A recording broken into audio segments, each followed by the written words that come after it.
Okay, so this is now the 5 Minute Tarot for the 7th of April 2017, and this one's called Should You Look for a Teacher or a Mentor? And in brackets it says, and everybody can be your mentor. So I think the point is that I'm going to get to the bit where I say that look for a mentor rather than a teacher. And this video, as usual, is about the tarot, but I'm going to have to start with golf, right? Because with golf, the game of golf, there's you, the ball, and your own anxiety, right? And so golf really is a mental game. It's can you be relaxed enough to hit the ball properly? And with the tarot, there's you and a card and your own anxiety. So it seems to me that golf and the tarot are kind of similar in that it's you and your own thoughts and your own ideas that produce a good reading or that produce a good round of golf. And also golf isn't a team sport, really. It's individual effort and individual ability, and neither is a tarot. It's not a team sport or a team game either. So we start with golf. And I've never played golf. I played one hole once years ago.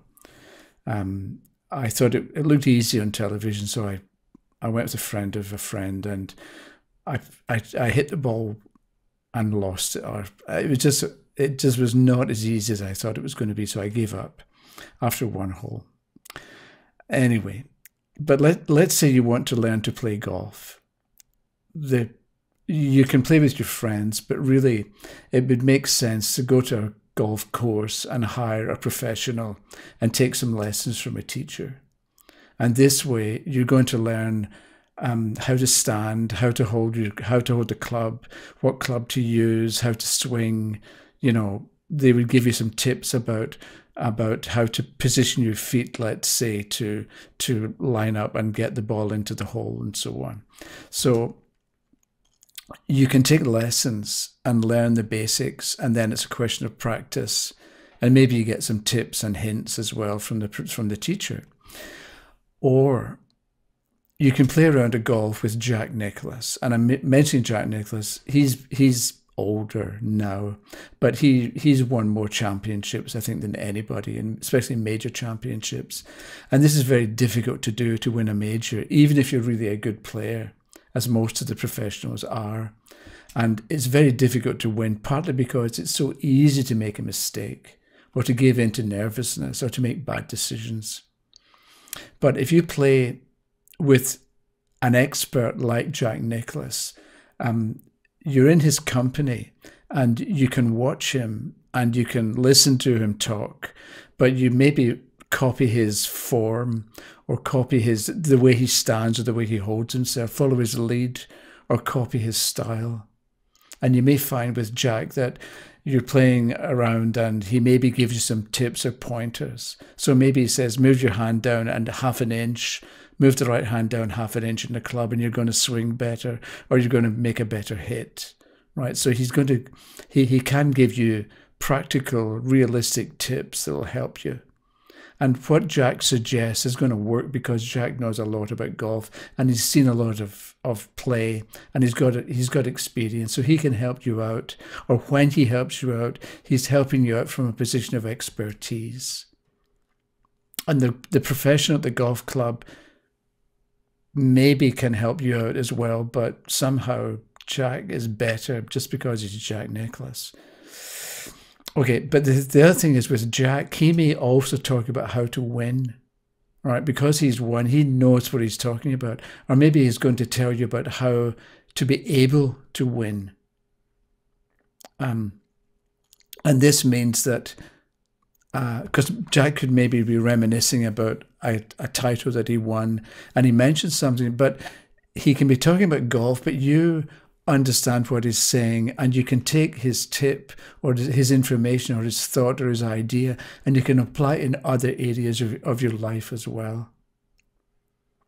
It's not just about golf with Jack Nicklaus, it's about how to live and how to breathe, maybe how to set yourself up for a round of golf, or how to set yourself up for an important occasion, an important event. It's the final hole of a major championship, and maybe you're equal with the other person. You have to make yourself be in really good shape at that moment. You can't say, okay, I'll come back tomorrow and finish the game. So that may be applicable to you if you've got an interview, or you're going to do something that's important, or you have to produce something. You can take Jack's idea or tip and apply it in other areas of your life as well. And this is why I'm thinking that everybody that you know, everybody you meet, everybody you watch can be a mentor as well. They can teach you something about the tarot, even if they aren't involved with it. And as an example, okay, it may be because the tarot is about living, basically. And we look at cards to understand, or to help us, or to help the questioner live better or make better decisions. But it's basically about living better, or living more in harmony with your own purpose, whatever it happens to be. And some people are quite good at living in their own particular area, right? So it doesn't have to be a world champion about something, but some people are really organized and are very efficient in big and little things. So you can learn about efficiency from that individual, and you can apply efficiency to different areas of your life, but you can also apply it to a tarot reading, or to what you say in a tarot reading. So as an example, I've mentioned Chris Do before, and his channel, The Future, and he had a previous partner called Jose Caballero, and I watched their videos as well. But Chris is interesting, partly because he talked in one video about Tony Hsieh, who wrote a book on how to be happy. And part of what Chris mentioned, Tony said, is that if you have a sense of control, you're happier. People can be unhappy because they don't have a sense that they're in control of their life, or of a particular part of their life. And I think he's got a book on Tony Hsieh has a book on maybe the 4 pillars of happiness. So one of them is one of the pillars of happiness is having a sense of control. Also, there's being part of a greater purpose and so on. But anyway, so when Chris was talking about this idea of being in control makes you happy, I couldn't help but think of the 8 of Swords, because with 8 of Swords you're tied up, and you can't control conditions, but you can control your reactions. You can be miserable and depressed about the situation that you're in, or you can look at it as a challenge or a test or an experience where you can develop a new skill or a new ability. So by controlling your reaction to the circumstance, that's how you can handle the situation well. And so the idea of being in control can in its own way relate to the 8 of Swords, which can be something that I might pass on to a questioner if that card comes up in an answer. So a mentor is not always going to solve your problem or tell you what to do, even though somebody solving your problem or telling you exactly what to do, that can be useful. But with mentors, you're not looking just for somebody who's going to dictate to you, or somebody's going to order you around, and so you end up with a good result, but you didn't really participate or contribute to the good result. You just obeyed orders, which can be useful, but I think we can get more out of the experience if we do it in some way using our own skill and using our own ability. So we sort of do it for and by ourselves, aided by ideas or suggestions from the mentor. So if you take that approach of not looking for somebody to tell you exactly what to do, but looking for somebody who can help you be better or be more yourself or more in harmony with your desires, then you can also learn what not to do or what doesn't work. And you can discover what doesn't work by observing the mentor and what they do and how they go about things. So with a mentor, you're not taking with a teacher, you sort of taking a general rule and trying to fit into it. But with a mentor, that's not what you're doing. You're not taking the general rule and trying to fit into it, or taking the general rule and imposing it on you and putting it on like an overcoat.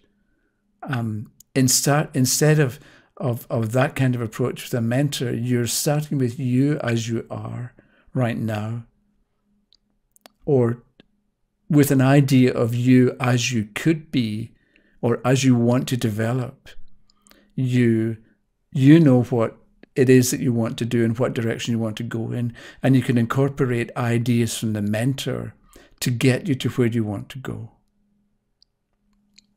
And I wanted to leave you with, there was a painter, an Italian painter called Amedeo Modigliani, who, he's got a very distinctive style. I put 3 or 4 shots on screen, so you see what he looks like. But the point about Modigliani is he didn't paint people as they are.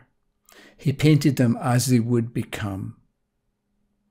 So maybe when you're thinking about you and your ability or your interest in the tarot, remember the tarot reader that you will become. And with that image in mind, relate to the world and the people in it, and teachers and mentors, so you get closer to the you that you want to become. Okay, that's it. Hope you enjoyed that. Tomorrow might be a card, but we'll see what happens. Thanks for watching. Bye-bye.